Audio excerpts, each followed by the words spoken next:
All right, talking about China. Joining us now is Government Accountability Institute President, Mr. Peter Schweizer, who knows a thing or two about China. Peter, welcome back to the show.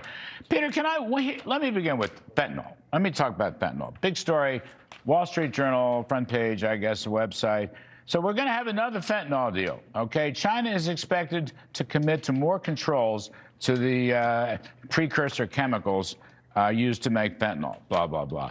Do you know that? I was at the meeting 7 years ago in Buenos Aires, Argentina, G20, between Trump team and Xi Chinese team. I was there. First issue was fentanyl. China's been saying no more fentanyl, no more precursor chemicals for 7 years, Peter. Why in God's name should we believe them now? I'm going to start with that. That's not my only thing. But I mean, really, here we go again. Yeah, no, you're right, Larry. It's good to be skeptical. And we also have to remember something else, Larry. Their involvement in fentanyl is not just these precursor chemicals. There are, according to our DEA, 2,000 Chinese nationals in northern Mexico that effectively are serving as chemists, providing support to the drug cartels.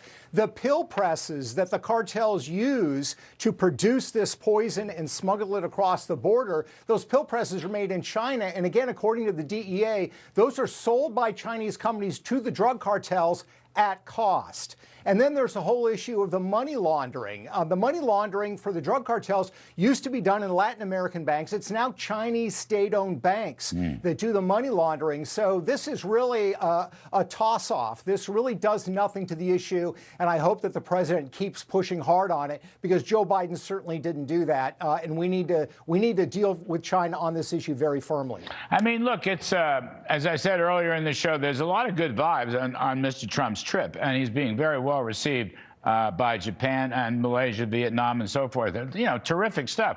But on this point, you know, it sort of boggles my mind. The other thing is, look, I mean, China, I guess, will stop the moratorium on rare earths for a year. I don't know that. Scott Besson says that's part of the framework. Okay. But that's, you know, that's like not a great deal.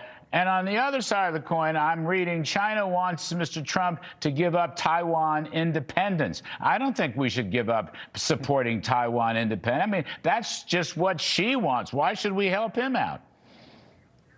Yeah, no, you're right, Larry. I mean, look, what China says they want from the United States and from the Trump administration is stability. What that really means is they want to stabilize our dependence on them for critical things, whether that's rare earths, whether that's pharmaceuticals. Let's remember at COVID what they did. I wrote about this in a book and researched it extensively.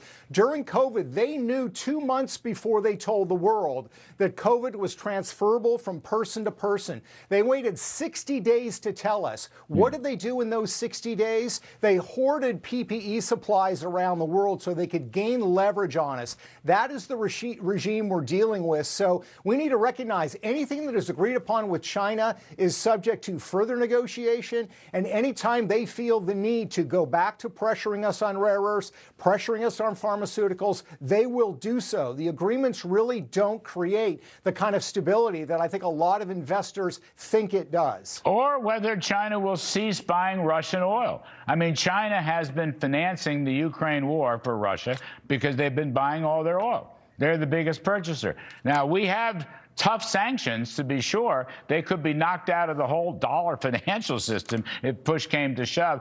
But, you know, do we accept their pledges? I don't know that we do.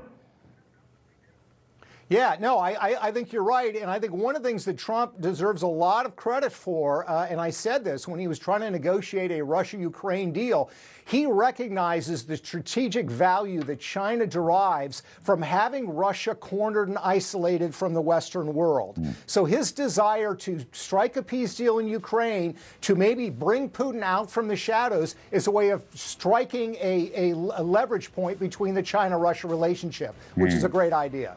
The other one, the last one, you know, there is now movement. There's going to be an investigation by Jameson Greer, special trade representative, okay, investigation of the whole U.S.-China Phase 1 deal. Was it implemented? And I'm here to tell you, I mean, as part of the team, and I was there at the signing, I think by and large that was not implemented. And I think this is something that has to come up again and again. We need to hold it over their head. In other words, I wouldn't rush in. Look, I know Mr. Trump's a tough negotiator. I'm not worried about that part. I'm just saying, though, the facts speak for themselves. China did not abide by that 2020 deal. And some's got to be done about it at some point in time. Yeah, no, I agree. You can negotiate the best deal in the world, but if the other side won't follow through, and let's remember in 2020, you're exactly right. We had this great deal laid out. They were supposed to buy all of these agricultural products from the United States. They were supposed to reduce all these barriers. They didn't do it. Their excuse at the time was COVID. COVID has changed things. We'll do it later. Guess what? They never did it after that, and they still really haven't done it to this point. So it's right to be skeptical. People underestimate Donald Trump in a lot of ways, and one of the ways in which they underestimate him is he remembers things. He has an understanding of the history of his administration and the history of his dealings with China. Yeah, well, we're taking after their interests in South America. We're coming after China. I mean, look at Iran. We basically obliterated Iran. That was a Chinese-backed operation. So China, they're at the short end of a lot of these sticks. So that's why I want us to be tough. I mean, you just can't believe them. You just cannot believe them. Yeah, no, you're right. And that's, I think, one of the things that Trump has demonstrated. He really does have a broad or grand strategy that is around China, whether it's, the things that you talked about. Look at his policy in Latin America. I mean, his dealings with Argentina. Part of that is encouraging Argentina to turn back on China, trying to get some of the other Latin American countries to do so as well. So this is a critical point. He actually has more cards to play than Xi does. Xi has some serious problems in terms of demographics, in terms of transparency in his economic system. We have a market economy. They have what I call a market Leninist economy, and a market economy is going to win. We just can't give away the store. That's the key thing. Don't give away the store. Yes, sir. Peter Schweizer, 100%. Thank you, buddy. Appreciate it very much. Great.